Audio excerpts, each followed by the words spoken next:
Сайн байцгаана уу? Намайг Өнөр Аяр охтой буян шиг гэдэг. Instagram дээр ерөнхийдөө Буянацэг арт гэж танилцуулгандаа follow me Буянацэг арт гэж хашгиндаг. За би болохоор чөлөөт уран бүтээлч, зураач, давхар дээрээс нь Art of UB уран зургийн галерей үүсгэн байгуулагчаар ажилладаг. Мөн 2 хөөрхөн хүүхэдтэй ээж байна.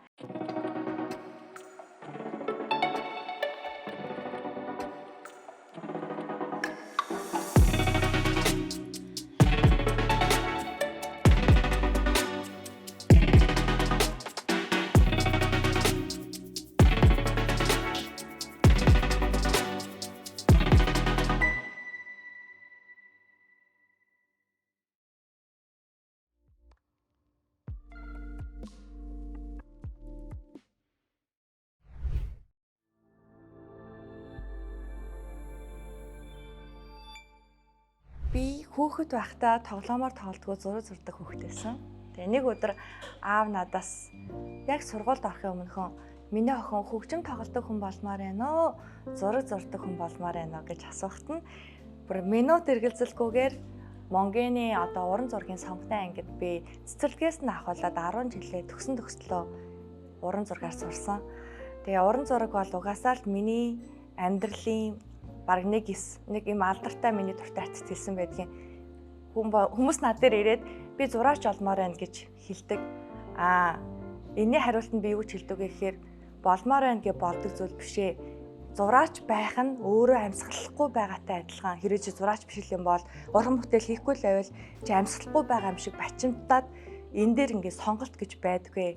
Чи зүгээр л өөрөө цаанаасаа төрсөн байдаг гэдэг үг байдаг.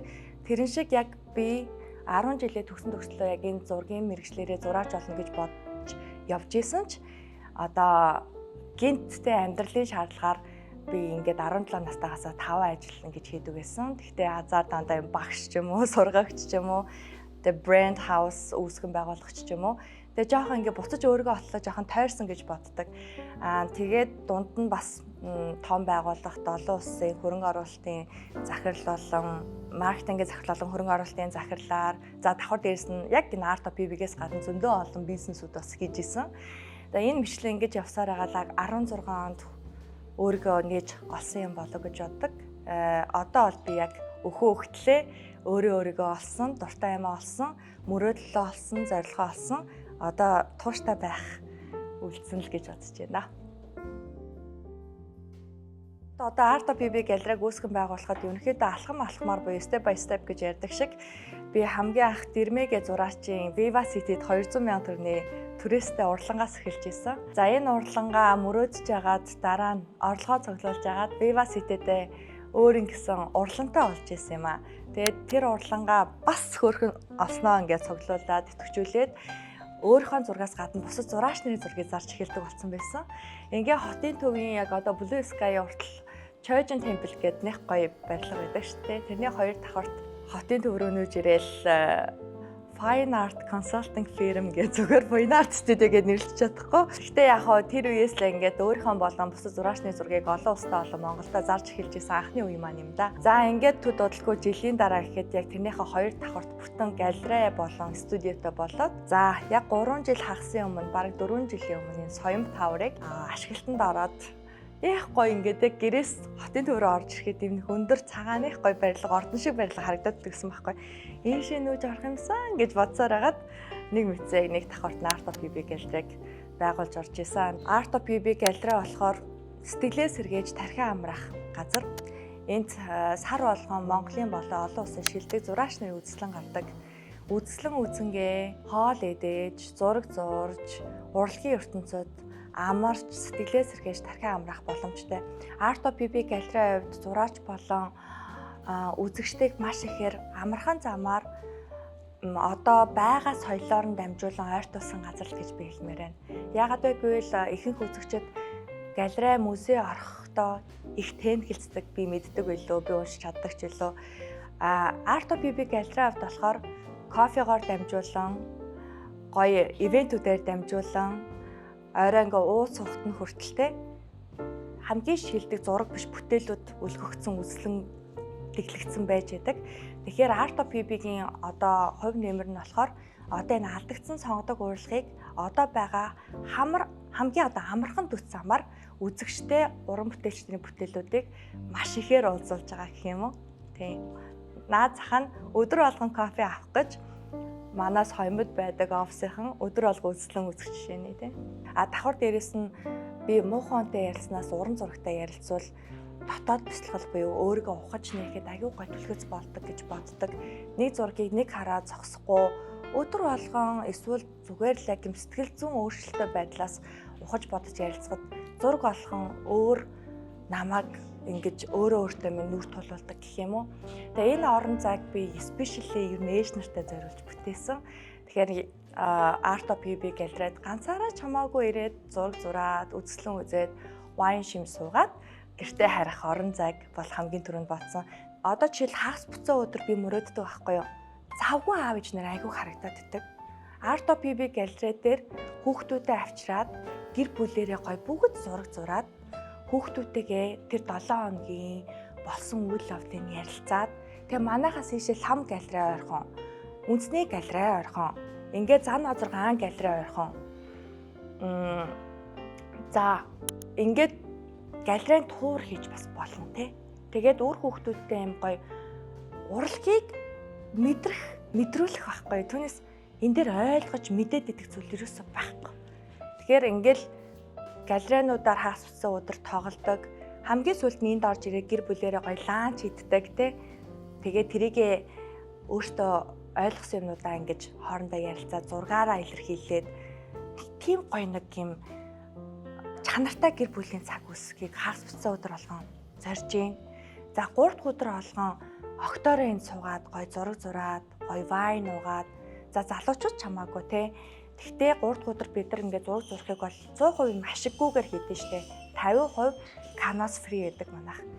Canvas зураг зурх нь одоо 30 мянга байдаг бол бараг 15 мянга бараг будаг canvas-д буцаж хөрөхгүй мөнгөөр зүгээр л би энэ гоё мэдрэмжийг л өгөхийг хүсэж байгаа байхгүй хүмүүс зураг зурхаар би өөрөө яаж гоё тавьширдаг вэлээ энэ мэдрэмжийг л би бусдад өгөх гээд байгаа юм.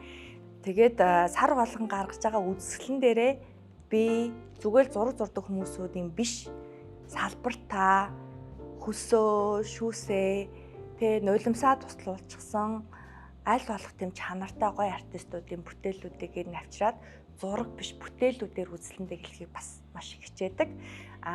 Тэгээд галерей юм чинь мэдээж хэрэг уран зураг худалдаа байгаа. Тэрэн дээр би анханасаа л нэг юмыг цензурээ барьсаар ирсэн. Тэр нь юу вэ гэхээр манай галераас худалдаж авж байгаа хүн болгонд зураг биш үүнд хүрэх бүтээлүүд очих ёстой.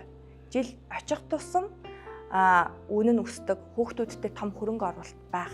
Тийм бүтээлүүдийг манайх санал болгоно. Тийм бүтээлүүдээр л бид нар ингэж шилж сонгож аавна те.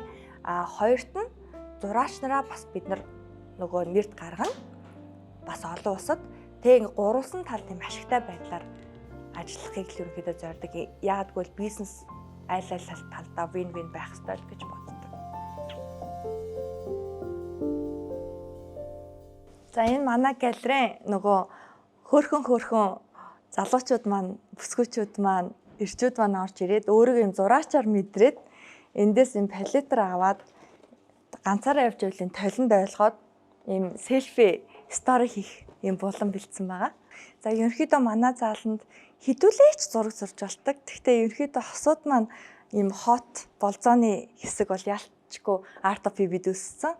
Тэгээд найз залууга, найз охиноо эсвэл заримдаа гоё ээжигээ эсвэл хүүхдүүдээрээ гэр бүлээрээ юм гоё ширээ засуулаад ингээд зураг зурх юм орчныг бүрдүүлж өгдөг байгаа. Тэг мэдээж хэрэг ширээ засалт нь өнгө байдаг.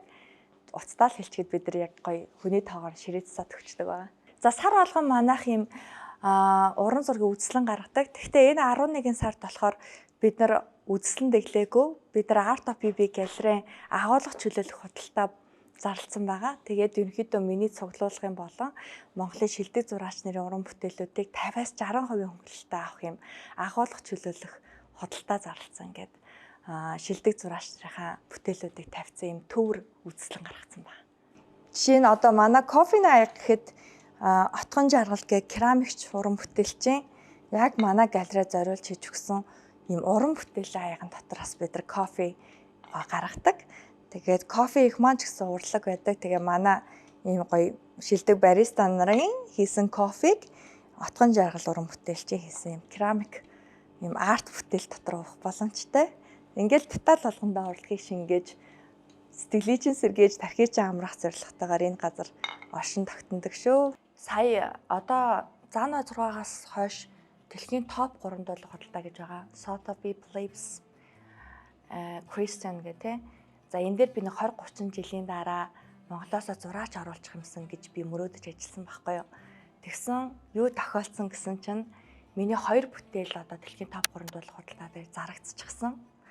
Ингээд дэлхийн хамгийн том luxury art fair-уудад ч гэсэн одоо ингээ урагдаад эхний жимээ тогтоогоод эхэлсэн. За яагаад Art of PB-г байгуулад энэ Philips огшны хариу ирэх үед би тэгж бодсон байхгүй юу. Би өөрийнхөө ерөөсөө зураач болгоё гэж бодоагүй шүү. Би ерөөсөө юм алтартай зураач дэлхийд ингэж гарыг гэж бодоагүй шүү. Тэг яасан гэсэн чинь би 16 оноос хойш Монгол төрөлх урлагийн салбар амар уналттай байгааг хараад би Монгол хүн болж төрсөн юм чинь ядаж нэгэн салбарын би хуучин компанида олон улсын байгууллагт хөрөнгө оруулалт барилга дээр уул уурхай дээр татж ирж болдог байсан юм чинь би олон улсад зураг заръя л та. Би Монголын авиас руу хөрөнгө оруулалт хийе л та гэж би олон зураач нарын төлөө нэг салбарын төлөө ажилласан байхгүй юу. Тэгээ одоо би боддгийн хэрэв зөвхөн би өөрийгөө ингээл амар од олгоо зураач олно гэсэн бол магадгүй би ийм хурдан энэ амжилтанд хүрэхгүй байх байсан байх гэж боддог. Тэгэхээр энүүгээрээ одоо дандаа энэ нэвтрүүлгийг гоё хойч үеийнхэн үздэг штэ. Тэгэхээр ийм амиа ботсон жижигэн мөрөөдөл зориг тавьснаас ийм том мөрөөдөл зориг олныг хамруулсан зориг тавих нь өөрт чинь эсрэгээрээ маш их богино хугацаанд хайр амжилт болж ирдэг юм байна гэдгийг би биеэрээ мэдэрсэн. Тэгээд яагаад Art of PB-г буюу бүр галерей болно ингэж зурж байсан хүн бүр галерей болгоод одоо явартан болгоно гэж зориод байгаа вэ гэхээр намайг зурдаг байхад би тэгж бодсон байхгүй. Бүх зураач нарт надтай адилхан зураг амархан зардаг гэж бодсон. Би ингээд зураг дуусаагүй зургийг хүртэл Instagram-аараа зарчдаг байсан. Тэгээд зураач нартай танилцаа ингээ ярилцаад хуучин 10 жилийнхаа багш нартай харилцаа холбоогоо сэргээд би буцаад ингээ урлаг руугаа орчин гэсэн чинь чам шиг юм зураг урлагийг сэтгэл зүрэхтэй байлгадаг мэддэг те. Тэгсэн хэрнээ энэ бизнесийн чиглэлээр олон жил ажилласан, 10 жил ажилласан хүмүүс энэ салбарт яг хэрэгтэй байна.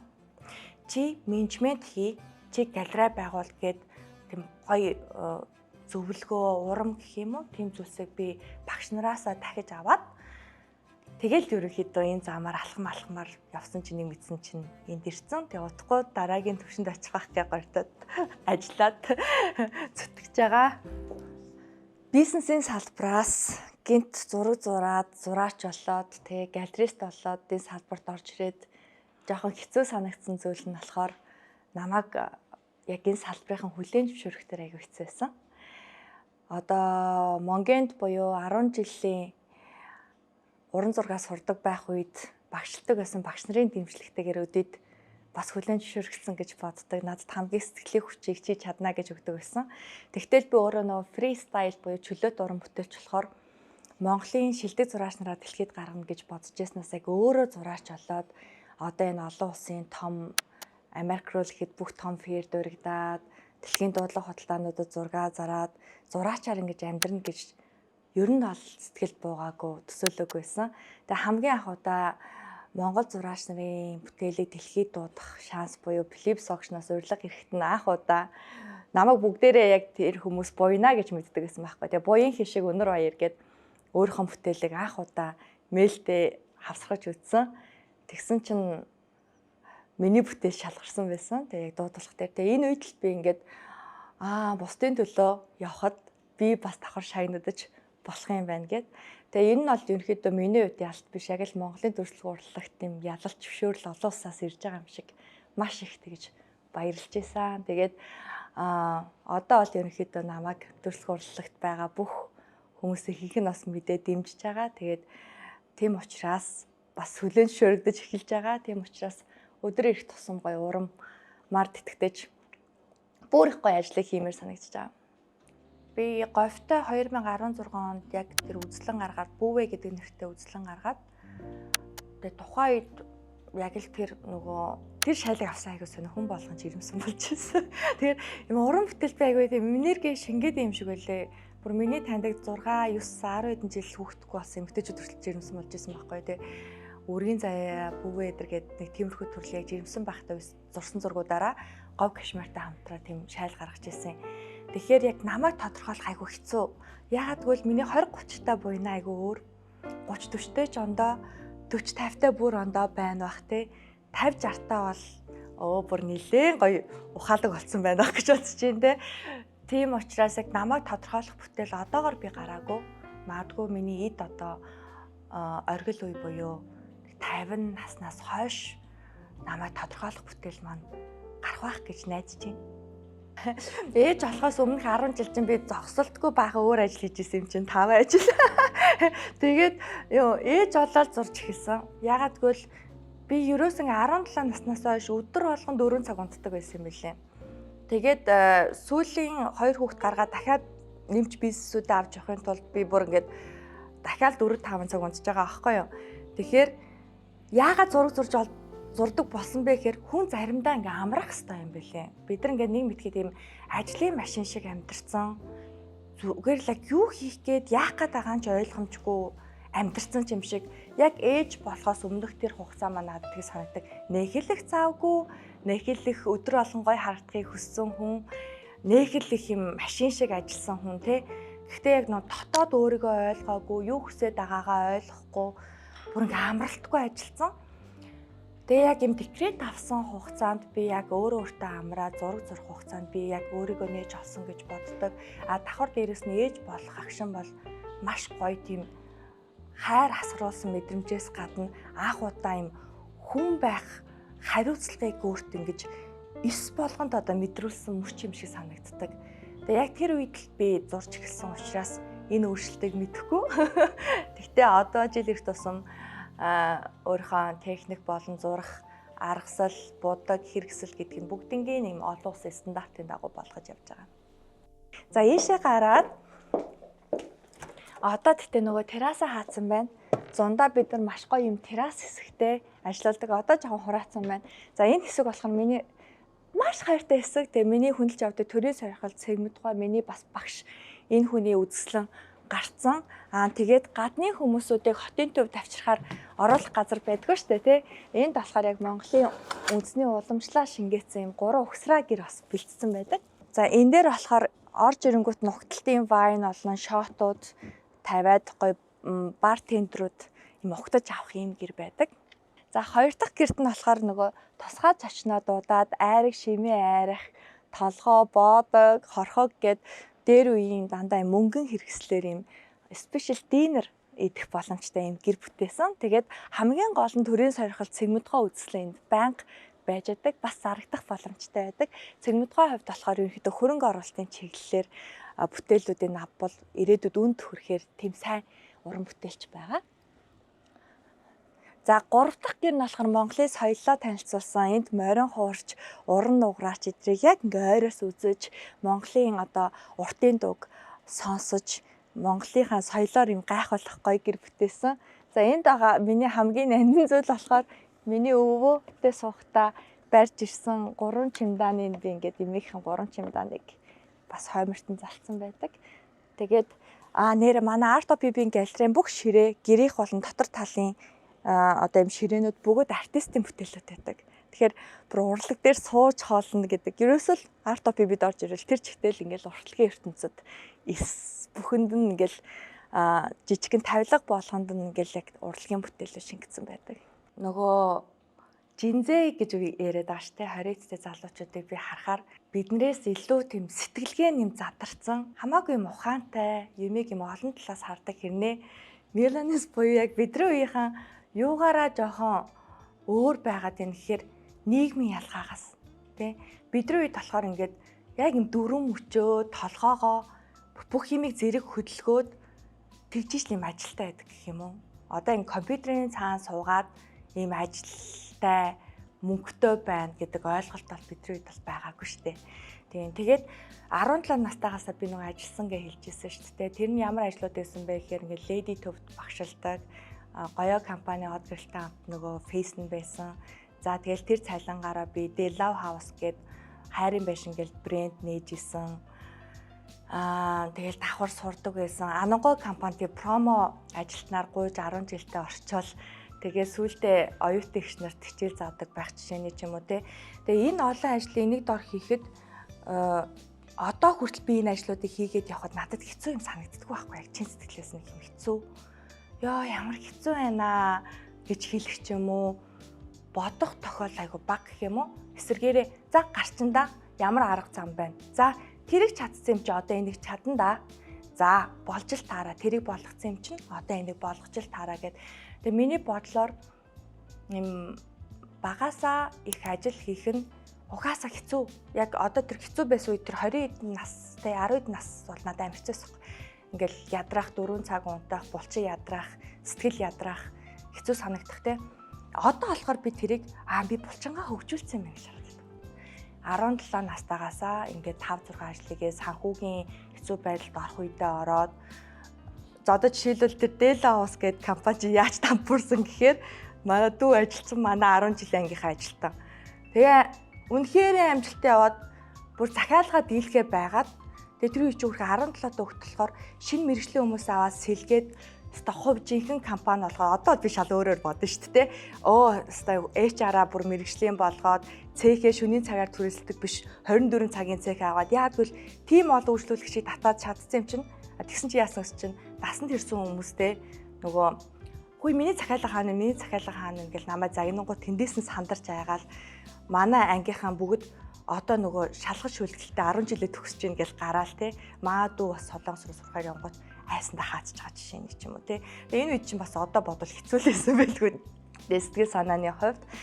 Тэгээд одоо ч гэсэн бас нэг мессен тэмцээн төрүүлж ирээд тэтэмтгийн 10 дугаар хороолт та нар харуул мэдэх бах та хаан банкны ажил таачиг ажлыг барилга байгаа. Тэрий чинь бас нэг өрөө байраа аваад үртгэл хийгээл 20-той дооштой би 21-тэй дээ.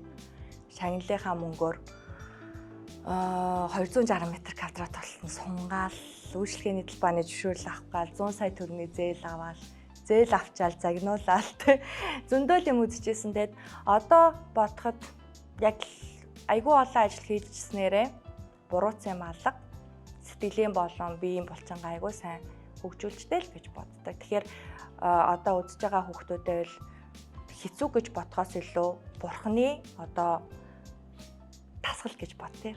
Одоо бурхан чамаа шитгэж чинь бурхны одоо амьдрал хэцүү байна гэж хаас илүү бурхан намайг тасгалжуулж чинь. Угаасаа 20 30 эдэн насны 30-аас одоо ихэнх нас 20-оос 30 насных бол ер нь амьдрал хэцүү юм байхгүй бүгд бурхны тасгал гэж хэлмээр байна дөө.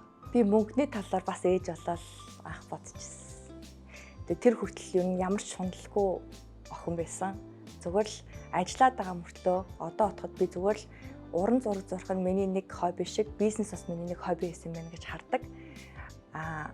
Мөнгө бол хүч. Маш их хүч гэж би хардаг.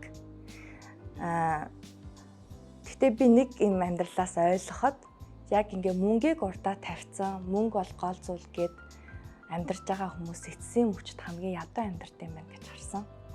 Яагаад гэвэл мөнгийг юу бий болгодог вэ гэхээр чиний мөрөөдөл, зорилго хамгийн сайнаар хийж чадж байгаа зүйл буюу бусдад өгөх хүч. Одоо бусдад чи хэр хэмжээний гоё зүйл өгч чадна. Буцаад тэр хүч мөнгөөр дамжиж чамд ирдэг. За мөнгийг би яга хүч гэж бодсон бэ? Би ээж хүн те хүүхдүүдээ би аюулгүй орчинд гоё боловсралтай гоё байлгахын тулд мөнгө жишээлбэл анх удаа би мөнгө бол хүч юм байна. Тэ энэ empire-ыг одоо барих хүч юм байна. За хоёрт нь би хүмүүнлэгийн ажил хийлээч гэсэндээ те даацтай юм хийхин тулд бас л дахиад надад хүч хэрэгтэй. Дэлхийд олон улсад бас Монгол зургаа танилцуулахын тулд бас л надад хүч хэрэгтэй. За ер нь бол ингээд дүгнэж хэлэхэд бол мөнгө бол маш их эрх мэдэл хүчний одоо зэвсэгэл гэж би хардаг.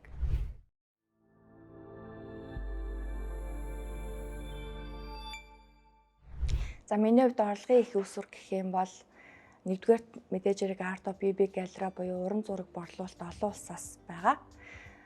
Үүнд зураач нарыг болохоор зураач нарт нь ашиг нөгөөд тэгээ галерей буюу борлуулан зурчилсан миний хувь орж ирдэг. За хоёрдугаар болохоор property-нууд буюу одоо түрээслүүлээд түрээсээ орлохоороо бас ингээ хувь авдаг. За гуравт нь болохоор би арт ламбарт ажилладаг. За тэр нь болохоор Монгол бараг ганц байх. Одоо л ярьж байгаа болохоос бас нууц оршиж магадгүй. Өдөр болгон 300 мянгаас сая 500 мянган төгрөгийн эрхтэйгээр уран зураг барьцаалан зээлдүүлэх. Үүнийгээ би буцаагаад уран зураг хэрэгтэй хүмүүст маш боломжийн үнээр хангаж бас борлуулах ийм орлогын өсвөр байгаа. За дөрөвт нь болохоор бас нэг ажилуулдаг тийм газрууд бас байгаа. Тэгээд тэндээсээ бас орлогын өсвөр авч гин. За тавт нь болохоор би нөгөө хаяа үнэхээр завтай байвал нөгөө намайг сайн мэддэг хүмүүст төсөл бичиж өгдөг байгаа. Бас зөвлөгөө өгдөг байгаа. Би 17 настайгаас хойш юм 5 хадгаламжтай байсан. За одоо болохоор 6 дахь хадгаламж буюу анх удаа тийм хөрөнгө оруулалтын чиглэлээр буюу хувьцаа худалдаж авах талаар сонирхоод ер нь эхнийхээгээ аваад retired буюу тэтгэврт гарсан хойноо зүгээр ном бичээл зураг зурдаг эмэгтэй болохын тулд одооноос олсон хуримтлалаа маш ухаалгаар хөрөнгө оруулалт хийх зорилготойгаа. Тэгээ энэ дотор бас мэдээж хэрэг уран зургийн хүн болохоор урлагийн гой бүтээлүүд багтж байгаа. Хоёрт нь ухаалаг хувьцаа худалдаа авалт буюу хөрөнгө оруулалт. Гуравт нь property буюу үйл хөдлөх мөнгөө одоо зарцуулахыг хичээж байгаа. Залуучуудтай хэлье гэж боддог юм байдгийн. Би ч нөгөө айгүй тийм 10 жилийн төлгөө гаргадаг. Ер нь тийм хинхихтэй багын тийм онц сурдаг сүйдэл хөөрхөн болсон шүү дээ 10 жилийнтэй нэг хөөрхөн охин байхгүй. Тэгээд тийм хинхихтэй хөвгтэй жаад 10 жилээр ингэ төлгөөгөө одоо биелүүлж амьдардаг. Одоо ч гэсэн одоо хувь хүний үржлийн номнод аяг уншдаг байсан охин. Одоо хувь хүний үржлээр тэгж байгаа сте тий. Хэцүү байсан ч хүчтэй бай. Амьдралаа төлөвл 10 жил 5 10 жилээр төлөвлөлт гээл тэгдэж штэ. Тэгээ би яг тийж төлөвлөж явж байгаа түрүү нөгөө тэтэмтийг би байгуулсан гэж хэлсэн шүү дээ. Тэгээ 25 таа нэг тэдэн төрний орлоготой болно гэдэг нэг зорилго тавьсан байсан чинь 21-тэй болчдөг байхгүй би. Тэгээ би бүр гайхаад за одоо би нөгөө юу хийх вүлээ гэд ингээд жижигэн зорилго ер нь тийм онцгүй. За би энүүгээрээ юу хэлэх гээд байгаа гэсэн чинь одоо passion зорилго буюу бодтой одоо юм төсөв барьсан бодтой нэг заагтай зорилго passion зорилго хоёрыг би хоёр жишээ А, Б гээ яриа. За А жишээ буюу тэтэмт одоо ч гэсэн байгаа хөөхөн те. За тэтэмтийн дээр байсан буйнаа бол 10 эдтэй охин байсан. За 10 эдтэйгээс 25 хүртэлх төлгөөгөө төлөвлөдөг байсан. За энэ дээр яг л хувь хүний хөгжлийн номнууд буюу 10 жилээр төлгөөгөө төлөвлөлөөд 25 наснда тодорхой хэмжээний тийм орлоготой болчихно гэсэн зорилго тавьсан чинь 21-тэйдээ хүрсэн. За энэ төсөл яасан бэ гэвэл одоо гаццаа одоо та нар очиж харуул зүгээр би түрээслүүлээл байж байгаа нэг тийм газар байгаа. Б хувилбар буюу Art of UB галерей. Passionтай зорилго. За энэ юу вэ гэвэл би дуртай зүйлээ олсон, би хэн гэдгээ ойлгосон, би ямар байвал аж аргалтай байх вэ гэдгээ асууж агаад ойлгоцсон буюу мөрөөдлөөрөө нээсэн байгууллага. За энэ дээр болохоор эхлэлийн цэг нь би 10 жил тийм болно, ийм болно гэж ерөөсөө ч эхлээгүй. Би дуртай зүйлээ олсон буюу зураг зурх байсан. За ингээд зураг зурх зүйлээс эхэлсэн. За гэртээ зурж агаад үзлэн гаргаад үзлэн дээр нь 28 бүтээлээс 24 зарагдсан. Эхний нээлттэй өдрөө. За тэгээд дараа нь би маш гоё зургийн захиалга ангуудаа гэртээ зурж болохгүй том хэмжээний захиалга байсан учраас Viva City-д 200 сая төгрөгийн өрөөтэй ингээд дурлан түрээслээд явсан. За энийг би 10 жилээр харсан бол магадгүй тэр нөгөө Blue Sky уртлын чойжс үздэг. Тийм гоё хотны төвд галерей нэх нь тухайн үеийн тэр зүгэж зурж эхэлж байгаа надад тийм том мөрөөдөл байх байсан юм болов. Гэтэл би зүгээр л passion мөрөөдлөөр эхэлсэн учраас өнөөдөр хүртэл би зогсолтгүй би ирээдүгээрч харахгүй байна. Бас ингэж тавьсан тийм эцсийн зорилго надад алга. Би зүгээр л маш тууштайгаар өдөр болгон завгүй бас тэр passion унтраахгүйгээр зүтгэж байна. Тэгвэл эд шид буюу Аз гэдэг нь яг ийм нөхцөлд ирдэг юм байна.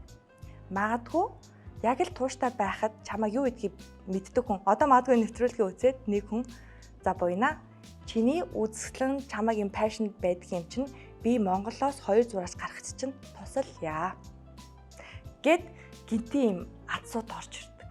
Одоо би төсөөлөөгүй 10 жилийн дотор одоо 2 жилийн дараа над дээр Philips Auction-ы chairman-тай танилцах те тэн дээр ингээд Монголын зураач нарын PPT-гээ өгөөд уулзалт авах цаг гарна гэж би төсөөлж чадах уу? Би төлөвлөгөөнд оруулах чадах уу? Чадахгүй. Энэ яг л ий чичиг ирдэг юм байлаа. Тэгэхээр passion зорилготой мөрөөдөл гэж хэлмээр байна.